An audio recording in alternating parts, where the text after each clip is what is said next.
Welcome to Cambodia.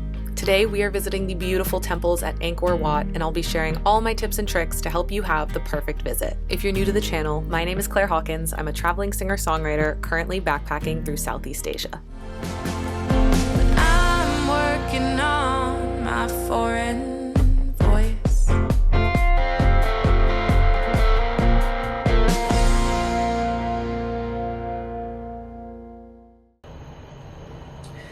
It's currently 4 a.m.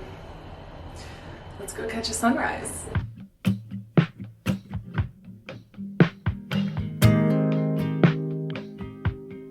I am here now at the ticket office for Angkor Wat. A couple things to note: if you're doing a one-day visit like I will be doing, the ticket costs $37 US, and there are packages where you can do a 3-day ticket or a week-long as well. I booked in for a tour, so I'm in a group here, and I don't really know yet what order we're seeing things in. The thing to note is that Angkor Wat is a huge complex of so many temples, so I already know that we're not going to see it all today. The sun has just started to come up and it's already so beautiful.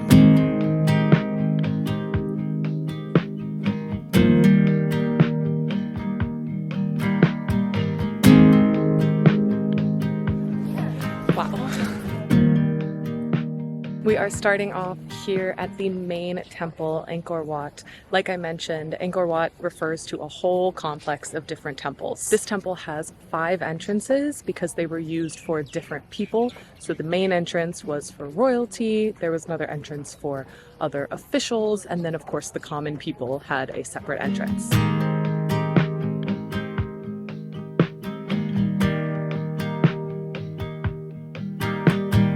So as I think you can tell in the background, there are a lot of people here. Not too many. I mean, for this being such a famous, iconic site. But I should mention that just because we got here before the sun was up does not mean that we were the only people with that idea. She takes her time. She lives alone and unwise. Now that the sun is actually up, I figured this was a good opportunity to share some facts with you about where I am right now. So Angkor Wat is a temple complex. It's actually considered the largest religious structure in the world, which is not something that I knew before coming here. Angkor Wat actually translates to Temple City or City of Temples. It was initially built in the year 1150 as a Hindu temple, but then it was later converted to a Buddhist temple in the 16th century. She's stalling while calling out for more. She doesn't know what for. I have to say it's pretty amazing. It's not even 7 a.m. and it is so hot already. So I imagine that coming here in the middle of the heat of the day is rough.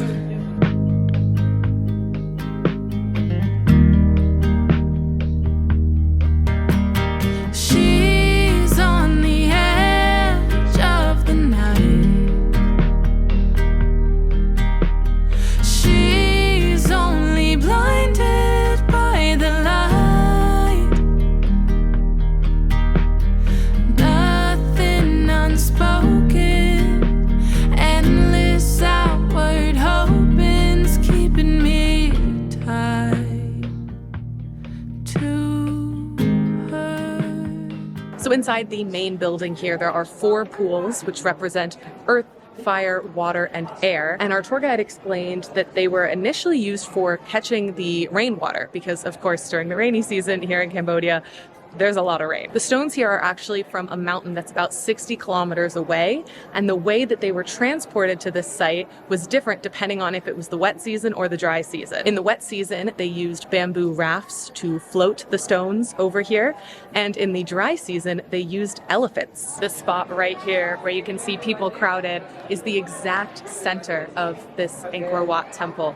And what's really fascinating about it is that if you use a compass, which we tried with an iPhone, It points exactly, perfectly north. Behind me here, you can see a few Buddha statues. There used to be 1,000 of them here, but sadly, when the Khmer Rouge had control of the country, they were very anti-religion and they destroyed almost all of them.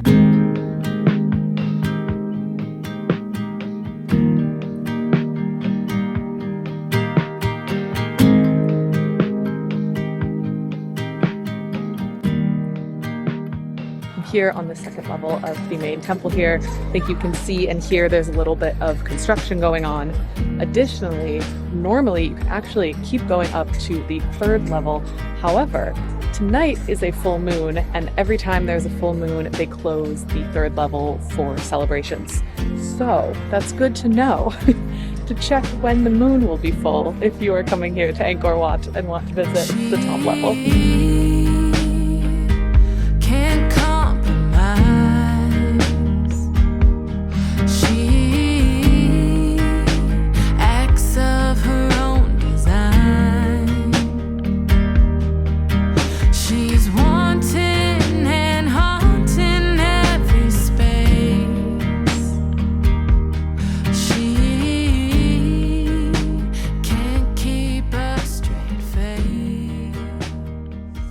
We're now leaving Angkor Wat to go get some breakfast, but we will be back because we are visiting 2 other temples here today. Another fact that I wanted to share is that Angkor Wat took 37 years to build, which is the same as the $37 price for admission.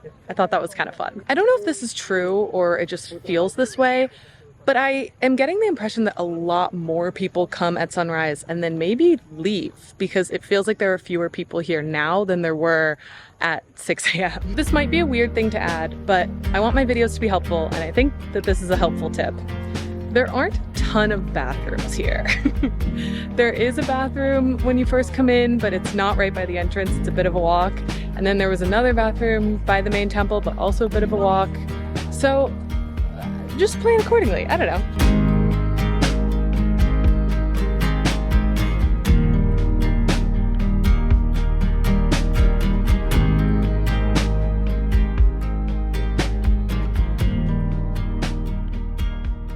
After a very necessary break for breakfast, we have arrived at another temple. I think it's fair to say this one actually might be the most famous of all the temples in the complex. The modern name for this temple is Ta Prohm. However, the original name was actually Raja Vihara, which translates from Sanskrit to Temple of the King. That said, nowadays it is most commonly known as the Tomb Raider Temple because it is where Tomb Raider was filmed. Walking up, you can see a huge tree growing out of the roof. Just incredible. She's only blinded by the light. Nothing unspoken. Endless outward hoping's keeping me tight. As busy as it most definitely is here, it's such a large space that it's not impossible to find little corners and rooms where you're completely by yourself. And that is really, really hard to explain. It's such a cool feeling.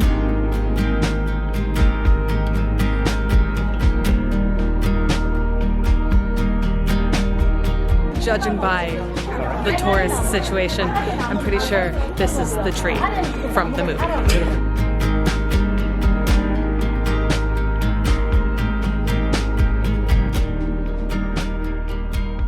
Sometimes when I'm watching videos from this region of the world, I forget how hot it is. I feel like you can tell by how sweaty I am, but it is really, really, really hot. I say this obviously not at all to complain, but to say that it's very much a factor if you're gonna come here. I think maybe this is the trip where I most regret that I've never bought one of those portable fans. It sounds really nice right now. For the most part, I'm obviously trying to show you the sights and not the other tourists, but I do want to let you know that if you're coming here, which I hope you are because it's beautiful, there are so many people. And it's a lot of people kind of pushing for their photo spot or whatever.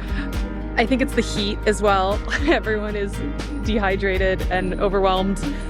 So just be aware and maybe give yourself lots of breaks throughout the day.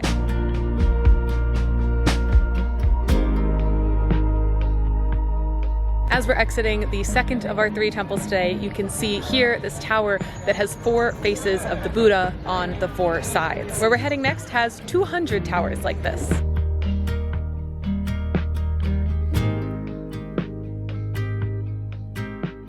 Behind me is Bayon Temple. This one and the one that we just came from were built by the same king, and they were both built after the main Angkor Wat Temple, which was built by a different king. This temple was built in the late 12th century, and I believe it opened officially in the year 1200, or so that is what the internet has told me.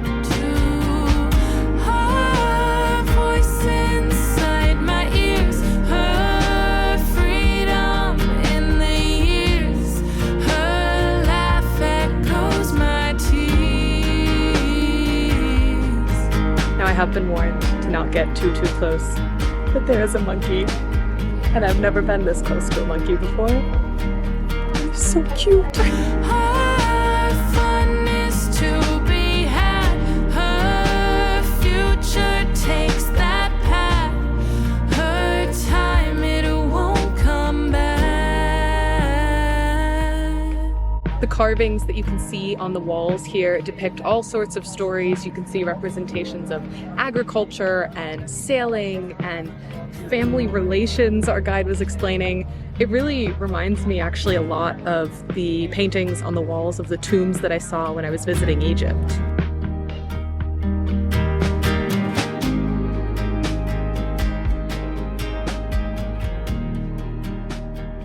What a ridiculously special day.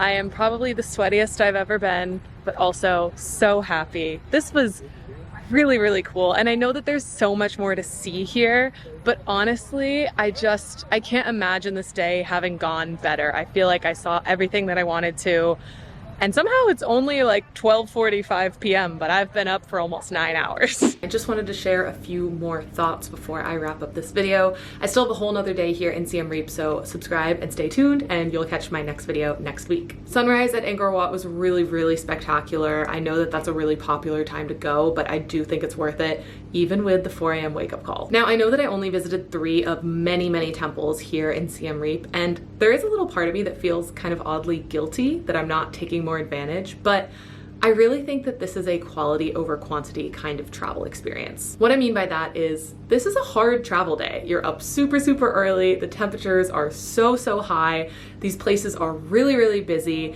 It's a lot. And honestly, I feel like if I did another day trying to see as many temples as possible, I actually think it would take away from the experience I had yesterday. If you're coming to Angkor Wat, I really think you want to prioritize having the most enjoyable experience possible, and I think the best way to do that is to prioritize what you most want to see, and then give yourself a break and go hang out in a hotel pool like I did. As always, thank you so much for watching this video. I'm so glad you're here. If you haven't yet subscribed, please do turn on notifications. The music in this video was my original song, She. You can find it and the rest of my songs anywhere you get music online by searching Claire Hawkins, or of course, clicking the link down in the video description. Thank you all so much for watching. Stay tuned, and I'll talk to you soon.